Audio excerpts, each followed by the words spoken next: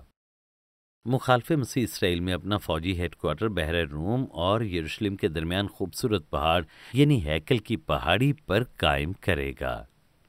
یہ وہ وقت ہے جب وہ 2 گواہوں کو مار ڈالتا ہے اور مکروہات کو کھڑا کرتا ہے۔ دانیل 12:1 میں لکھا ہے، جب میکائیل اور اس کے فرشتے اژدہے سے جنگ کریں گے تو وہ اسرائیل کے محافظ کے طور پر اپنے خصوصی کام کو پورا کرنے کے لیے ایسا کرے گا۔ اور یہ آیت جاری ہے، اور وہ مصیبت کا وقت ہوگا جیسا کہ کبھی پیش نہ آیا ہو، کیونکہ اس وقت تک کوئی قوم موجود نہ تھی۔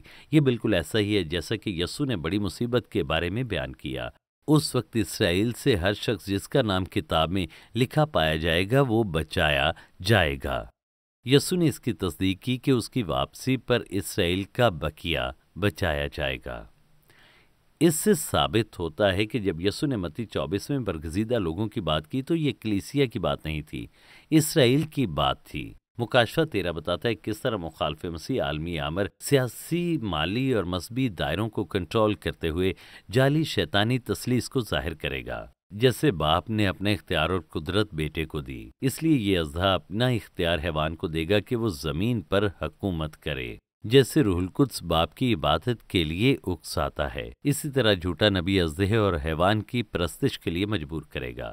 مکاشفہ 13:1 اور 2 میں یوحنا سمندر کے کنارے اژدہا کو دیکھتا ہے جو سمندر سے نکلنے والے حیوان کو طاقت دیتا ہے، جس کے 10 سینگ، تاج اور 7 سر ہیں۔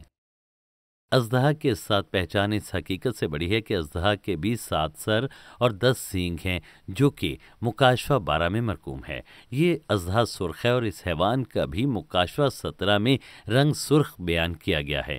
سرخ رنگ خون بہائے جانے کو ظاہر کرتا ہے۔ سمندر غیر قوموں کی نمائندگی کرتا ہے اور ایک حیوان بے دین غیر مذہب عالمی طاقتوں کی تصویر کشی کرتا ہے۔ اس کا پس منظر دانیل 7 میں ہے، جب دانیل سمندر سے آنے والے 4 حیوانوں کو دیکھتا ہے جو غیر قوموں کی عالمی سلطنت کی نمائندگی کرتے ہیں۔ پہلا شیر تھا جو بابل کی طرح ہے، اور دوسرا نیٹو فارس کی نمائندگی کرنے والا ریچھ تھا جس نے بابل کو فتح کیا کیونکہ فارس والے ان سے زیادہ طاقتور تھے، اور تیسرا ایک تیز چیتا ہے جس کے 4 پر اور 4 سر ہیں، جو کہ اگلی سلطنت یونان کی نمائندگی کرتا ہے۔ پھر اس کے مرنے کے بعد اس کی سلطنت کو 4 ریاستوں میں تقسیم کیا گیا، جس کی بنیاد چوتھی ریاستوں سے مختلف اور زیادہ خوفناک تھی، جو اس سے پہلے سب کو کچل رہی تھی۔ 10 سنگ جو اس بادشاہی سے پیدا ہونے والے 10 بادشاہوں کی نمائندگی کرتے ہیں۔ پھر ایک چھوٹا سنگ بڑی باتوں پر فخر کرتا ہوا نکلا، اور اس نے 3 سنگ نکالے، اور پھر اس چھوٹے سنگ نے 3.5 سال حکمرانی کی، جو کہ مخالف مسیح ہے۔ چوتھے حیوان کا مصیبتوں میں غلبہ ہے۔ ابتدائی طور پر یہ 10 مملکتوں کا ایک اتحاد ہے کہ مخالف مسیح قبضہ نہ کر لے، اور اس طرح 3 بادشاہوں نے اس کی مدد کی۔ ہم نے اسے دانیل 11 میں دیکھا، جو بادشاہی کی نمائندگی کرتا ہے۔ اسے بیان کرنے کے لیے بھی استعمال کیا جاتا ہے کہ اس کا بادشاہ مخالف مسیح ہے، اور یہاں پر بتایا گیا ہے کہ وہ اس پر مکمل طاقت رکھتا ہے۔ مکاشفہ میں یہ بھی دکھایا گیا ہے کہ مسیح مخالف مسیح کے 3.5 سال کے اختتام پر واپس آ کر اس کی بادشاہی کو تباہ کر کے اسے آگ کی جھیل میں ڈالے گا، اور پھر زمین پر اپنی لازوال مسیحی بادشاہی قائم کرے گا۔ اس طرح یہ چوتھا حیوان آخری سلطنت ہوگی، اور پھر یسوع اپنی بادشاہی قائم کرے گا۔ حالانکہ انہوں نے اپنا تسلط کھو دیا، 12ویں آیت کہتی ہے ان کی زندگی میں ایک مدت تک توسیع تھی، یعنی بابلی، فارسی اور یونانی سلطنت بعد میں آنے والی سلطنتوں پر اثر انداز ہوتی رہیں۔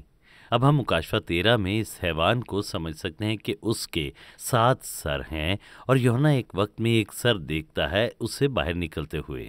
یہ 7 غیر ملکی عالمی طاقتوں کے 7 سربراہ ہیں جنہوں نے اسرائیل پر غلبہ حاصل کیا، پہلے مصر، پھر شام دانیل کے وقت سے پہلے، تیسرا بابل، اور چوتھا شاہ فارس، یونان 6 اور روم، اور پھر 7واں آخری حیوان ہے، اور یہ آج کی دنیا میں مخالف مسیح کی روح کا بنیادی اظہار ہے، اور دونوں دنیا پر قبضہ چاہتے ہیں۔ پہلا سیکولرزم، جو خدا اور مسیح دونوں کا انکار کرتا ہے اور انہیں عوامی حلقوں سے ہٹانا چاہتا ہے۔ دوسرا اسلام، جو اس بات سے انکار کرتا ہے کہ مسیح خدا کا بیٹا ہے، تو یوں لگتا ہے کہ یہ حیوان یا تو سیکولر بحال شدہ رومی سلطنت سے نکلے گا یا پھر اسلامی خلافت کے نظام حکومت سے نکلے گا۔ مکاشفہ 13 میں لکھا ہے، اس میں چیتے کی خصوصیات ہیں، یونان جو کہ ریچھ ہے اور فارس جو کہ شیر ہے۔ اور پھر دیکھیں، دانیل نے الگ حیوان دیکھے لیکن یوحنا نے ایک ہی حیوان دیکھا جس پر الگ سر تھے۔ دانیل 7 میں پیشن گوئی کا مرکز حیوان ہے جو کہ مخالف مسیح ہے، اور آیت نمبر 3 میں وہ 7ویں سر کو ایک مہلک دھچکا لگتے ہوئے دیکھتا ہے اور پھر وہ شفا پاتا ہے، اور یہ مخالف مسیح سے متعلق ہے۔ اس کی بنیاد رکھنے والے اور اس کی پوجا کرنے والے کے ساتھ ساتھ اس سجدہ کے لیے جو اسے طاقت دیتا ہے، اور اس کے لیے مکاشفہ 13 ہے جو 3.5 سال تک جاری رہنے والی آمریت کی طرف لے جاتا ہے، جس میں وہ سچے خدا کے خلاف فخر کرتا ہے، مقدسین پر ظلم ڈھاتا ہے جو اس کے آگے جھکنے سے انکار کرتے ہیں۔ یہ نہ صرف سیاسی طاقت کا دعویٰ کرتا ہے بلکہ غیر ایمانداروں کی عبادت کی بھی بات کرتا ہے جن کے نام کتاب حیات میں نہیں لکھے ہوں گے۔ صرف برگزیدہ ہی اس کی عبادت سے انکار کریں گے، لیکن حتمی فیصلہ خدا کا ہوگا اور وہ ان کی عدالت کرے گا۔ مکاشفہ 17 ہمیں اس حیوان کے بارے میں مزید بتاتا ہے جس کے 7 سر اور 10 سینگ ہیں۔ تو پھر آپ دیکھیں 7ویں پر ایک فاحشہ بیٹھی تھی۔ یہ حیوان ایک بڑا مذہبی نظام ہے جس کی بنیاد عالمی سلطنت سے منسلک ہے، جس کی بنیاد پر اس کے تمام مظاہر کا عمومی عنوان ہے۔ بھید کی اصطلاح اس بات کی نشاندہی کرتی ہے کہ یہ مذہب کی ایک نئی شکل ہے جو کلیسیا کے زمانے میں یا تو منکر مسیحیت یا اسلام میں تیار ہوئی۔ مسیح کی دلہن کے برعکس کلیسیائی دور میں بھی اپنا پورا مذہب سامنے لاتا ہے جو خدا کے ساتھ بے وفائی کرتا ہے اور دنیا بھر میں فتنہ پھیلاتا ہے، اور یسوع نے کہا کہ اس کے منہ سے روح نکلے گی۔ مکاشفہ 17:8 میں حیوان کے آخری ظہور کی موت اور قیامت کو بیان کیا گیا ہے۔ سب کو چھوڑ کر اس کی پیروی کرنے کا مطلب 9ویں آیت میں ہے۔ 7 سروں کو 7 پہاڑوں سے تعبیر کیا گیا ہے جن پر فاحشہ بیٹھی ہے، جو کہ 7 سلطنتوں کی علامت ہے جیسا کہ ہم نے پہلے دیکھا۔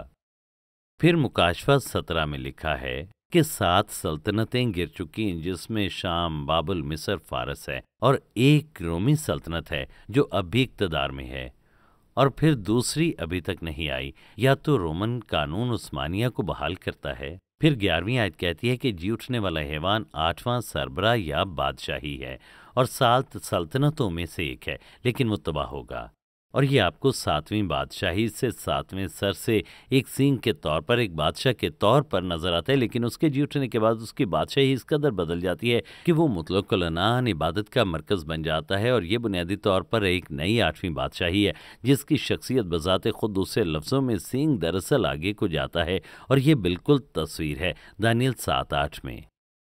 پھر مکاشفہ 17:12-14 تک لکھا ہے کہ 10 سینگوں یا 10 بادشاہوں کا ایک مکمل اتحاد مخالف مسیح کے سامنے سر تسلیم خم کرے گا، اور جو مسیح کے ساتھ جنگ کر رہے ہوں گے ان میں وہ شامل ہو جائے گا۔ پھر 16ویں اور 17ویں آیت ہمیں بنیادی تبدیلیوں کے بارے میں مزید بتاتی ہے جو رونما ہوں گی۔ مخالف مسیح مکمل طاقت چاہتا ہے، سیاسی، مالیاتی اور مذہبی طور پر وہ عبادت کا مرکز بننا چاہتا ہے، یعنی یہ مخالف مسیح خدا جیسا بننا چاہتا ہے، تو اس کے لیے وہ دوسری تمام طاقتوں کو تباہ کرے گا، اور ہم دیکھتے ہیں کہ واحد مذہب جو رہ جائے گا وہ اس کی اپنی عبادت پر مرکوز ہوگا۔ تو جب 10 بادشاہ مخالف مسیح کے تابع ہو جائیں گے تو انہیں حکم دے گا کہ وہ دنیا کو تباہ کریں۔ حالانکہ ابتدائی مصیبتوں میں یہ ایک بڑا مذہب ہوگا، اور پھر دیکھیں مصیبتوں کے درمیان جس حیوان پر وہ سوار ہوگی وہ مڑے گا اور اسے مار دے گا۔ پھر سے مکاشفہ 13 کی طرف لوٹتے ہیں اور ان اقدامات کو دیکھتے ہیں جو مخالف مسیح کرے گا، ایک نئے مذہب کو وہ قائم کرنے کے قابل ہو۔ 11ویں آیت میں ہم اس کے دائیں ہاتھ کے آدمی کو دیکھتے ہیں جو جھوٹا نبی ہے اور بھیڑ کے بچے کی طرح دکھائی دے گا، بہتوں کو دھوکہ دے گا کیونکہ وہ اژدہے کا منہ بولتا ثبوت ہے، وہ مخالف مسیح کے اختیار کی تائید کرے گا۔ لیکن یہ حیوان خشکی سے آتا ہے، اور اسی طرح ایک یہودی بھی ہے جیسا کہ روح القدس لوگوں کو خدا کے جی اٹھے بیٹے کی عبادت کرنے کی طرف راغب کرتا ہے، اور یہ جھوٹا نبی لوگوں کو زندہ ہونے والے بیٹے کی عبادت کرنے پر مجبور کرے گا، شیطان شیطانی نشانات اور عجائب کا استعمال کرے گا اور ان کو راضی کرے گا، اور جیسا کہ حیوان کی تصویر کو ہم دیکھتے ہیں، مکروہات بنانا اور حیوان کی عبادت کرنا، اور وہ اس قابل بھی ہے کہ وہ اسے زندہ کرے اور اژدہے کو بولے جیسا کہ اس کی فطرت ظاہر ہوتی ہے۔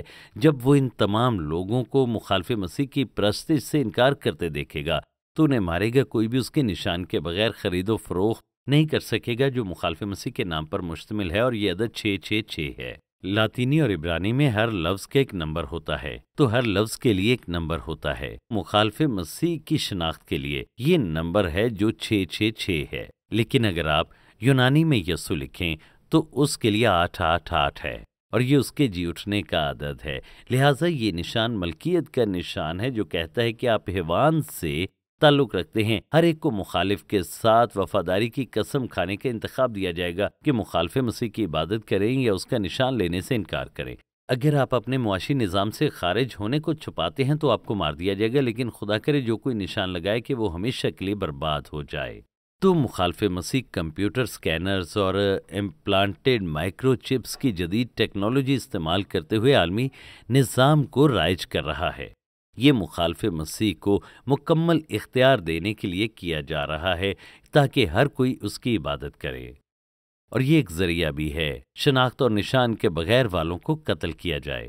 اس طرح زیادہ تر نجات پانے والے مصیبت کے پہلے نصف میں ایسا کریں گے، کیونکہ باقی زیادہ تر اپنی کھالیں بچانے کے لیے انہیں اٹھا لیں گے، لیکن پھر ہمیشہ کے لیے کھو جائیں گے۔ دوسرا تسلنیکیوں 2 باب کی 10 سے 12 آیت میں لکھا ہے، جو مخالف مسیح کے فریب میں آتے ہیں اور سر تسلیم خم کرتے ہیں وہ خدا کی عدالت کا سامنا کریں گے۔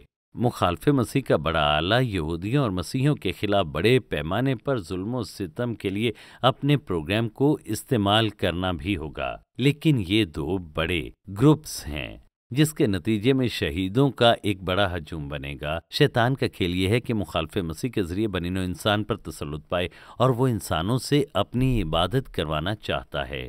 شیطان نے، ہم دیکھتے ہیں کہ یسوع کے سامنے تمام سلطنتیں پیش کی، دنیا کی تمام سلطنتیں، کہ اگر وہ اس کی پرستش کرے تو وہ اسے دے دے گا۔ اسی طرح مخالف مسیح دوبارہ ایسا کرے گا۔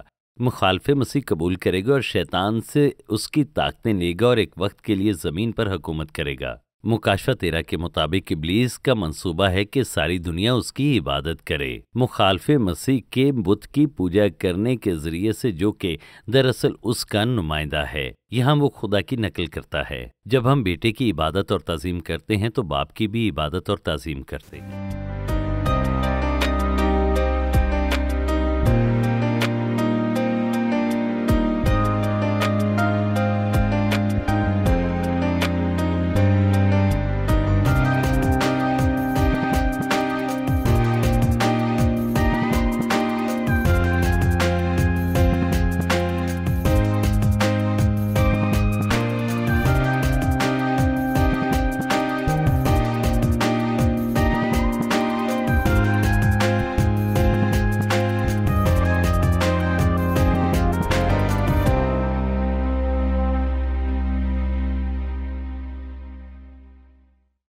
Shekinah Bible Ministries were founded by Dr. Tahira Salim and Reverend Dr. Asher Salim on 27th October 1998. The foundation of organization was laid by Reverend Dr. Shahid Siraj Deen, who was called home by God on 14th Feb 1998. The organization commenced its working through Bible Institute and then by the grace of God developed following establishments: Shekinah Bible Church, Shekinah Sunday School, Shekinah Movie Society, Shekinah Messaging Services, Shekinah Adult Youth, Daughters of Shekinah, Shekinah Bible Institute, Shekinah News, Shekinah Medical Camp, Shekinah EMAC.